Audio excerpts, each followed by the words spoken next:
démons te contrôlent. Il faut que les démons sortent. Ce qui sort là, ce sont les démons. Et regardez, ils sont par terre inconscients. Bible. Nous sommes dans Luc chapitre 8e, je vais lire le verset 29e. Car je suis recommandé à l'esprit impur. Sors de cet homme dont il s'était emparé depuis longtemps.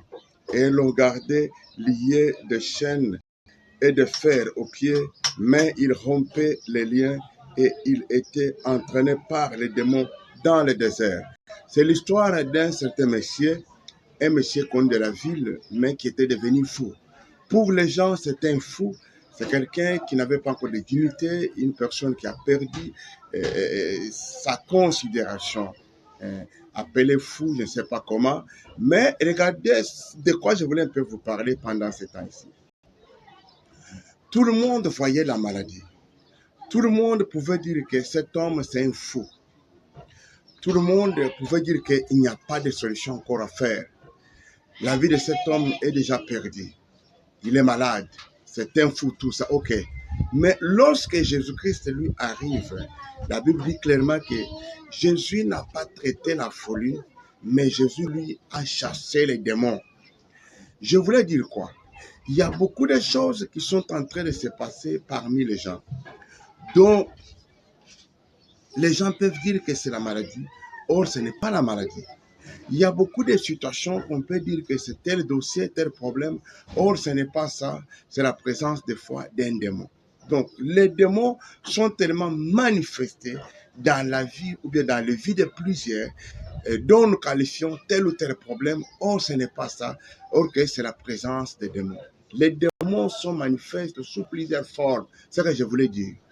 Il y a beaucoup de maladies, il y a beaucoup de problèmes qui sont la présence des démons. Regardez cet homme qui était fou. La Bible dit clairement que lorsque Jésus-Christ est descendu à terre, automatiquement, cet homme est venu se jeter à ses pieds. Et les démons commençaient à parler en lui. Or que cet homme, on les liait de chaînes et de fer, mais il coupait cela. Donc pour les hommes, il n'y avait pas encore de solution, c'était une personne abandonnée. Quand vous lisez la Bible, cet homme-ci ne restait plus encore à la maison, mais il demeurait ou bien restait dans les cimetières. Donc sa vie était déjà une vie abandonnée.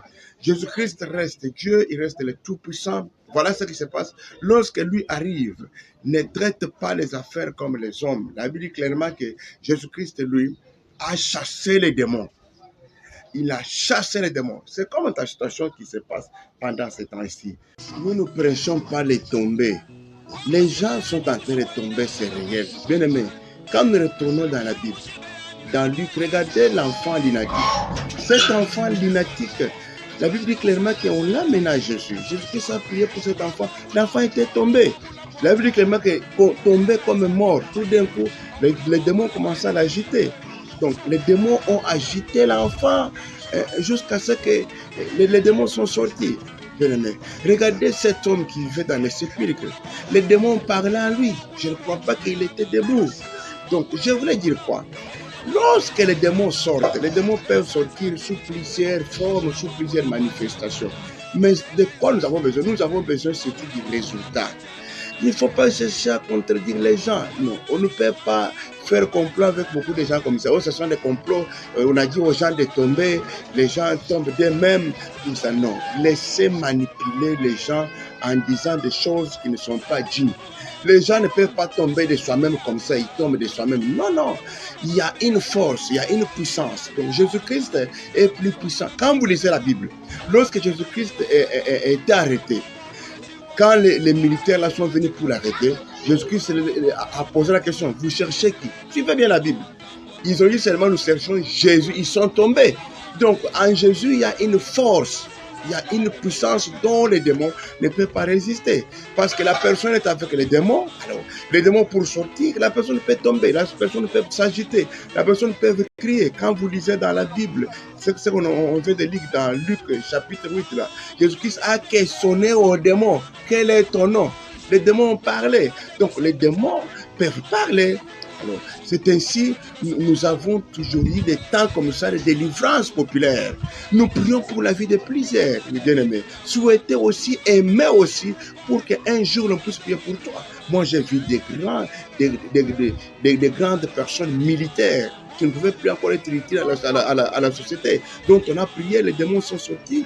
Alors ils ont repris leurs fonctions. J'ai vu des policiers que j'ai prié pour eux, les démons sont sortis, ils ont repris la vie. J'ai vu des mamans qui ne mettaient pas au monde, j'ai vu des gens qui ont des problèmes dans leurs études, qu'on a prié pour eux et ont repris la vie. Bien aimé, je voulais dire quoi? Les démons doivent quitter ton corps. Lorsque les démons sortent, c'est ainsi que la vie peut changer. Si le démon n'est pas encore sorti dans ta vie, c'est très compliqué. Tu seras toujours bloqué, toujours des complications, rien ne pourra toujours avancer, tu ne vas plus voyager, tu vas faire des démarches, faire tout, mais dans le vide, dans le vin. Pourquoi? Parce que les démons te contrôlent. Il faut que les démons sortent. Ceux qui sortent là, ce sont les démons. Et quand ils sont par terre inconscients, les autres les démons sont en train de parler en eux. Pourquoi? Parce que le Satan est très risé et très méchant. Jésus-Christ, lui, il recommandait toujours aux démons, sors de cet homme, malgré que l'homme était une personne qui était malade. Mais pour Jésus, la personne n'était pas malade. C'était la présence des démons. C'est comme toi qui m'écoutes pendant ces temps. Et vous venez de suivre ces images-là. Ça, c'est un moment fort pour la délivrance de plusieurs. Il faudra aussi ta délivrance. Lorsque les démons sortent, lorsque les démons partent, c'est ainsi il y a la solution. Tu me suis pendant ce temps. Tu ne m'aides pas au monde. Tu as des difficultés. Appelez à mes numéros. Nous pouvons chercher quoi faire. Même par le téléphone, nous pouvons prier et Dieu de grâce peut te délivrer. Lorsqu'il y a la sortie des démons, la vie peut changer. Lorsque les démons partent, nous pouvons parler d'une autre histoire. Oui, que Dieu vous bénisse. Tous ceux qui me suivent pendant ces temps-ci, tu veux être mon partenaire, appelez-moi.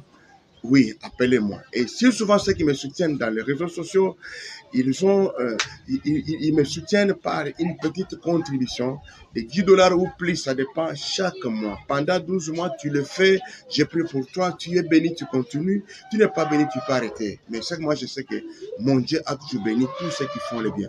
Pendant 12 mois, tu m'envoies seulement $10. $10, oui. Et à la fin, tu vas voir ce que Dieu va faire de toi. Parce que nous voulons que les gens arrivent à retrouver cette vérité. Ceux qui sont en Amérique doivent savoir ça. Ceux qui sont en Europe, ceux qui sont partout dans le monde entier doivent savoir ça. En Afrique, ils doivent savoir l'idée que la délivrance est aussi la grande clé pour la solution de beaucoup de personnes. Lorsque les démons sortent, nous pouvons parler de la vie. Et cette vie qui peut être en abondance. Soyez bénis, vous qui nous suivez pendant ce temps-ci. Moi, c'est l'apôtre Ambroise Kalengaï, le Chadaïen, Makanata, tout ensemble des prophètes voyants. Oui, à nous revoir avec vous à la prochaine. Mais pour le moment, tu peux t'abonner et aussi partager avec les autres en disant que les démons existent. La présence des démons, c'est la présence des malheurs. Lorsque les démons sortent, tu peux aussi rigoler. J'ai vu des gens qui ont rigolé après les démons.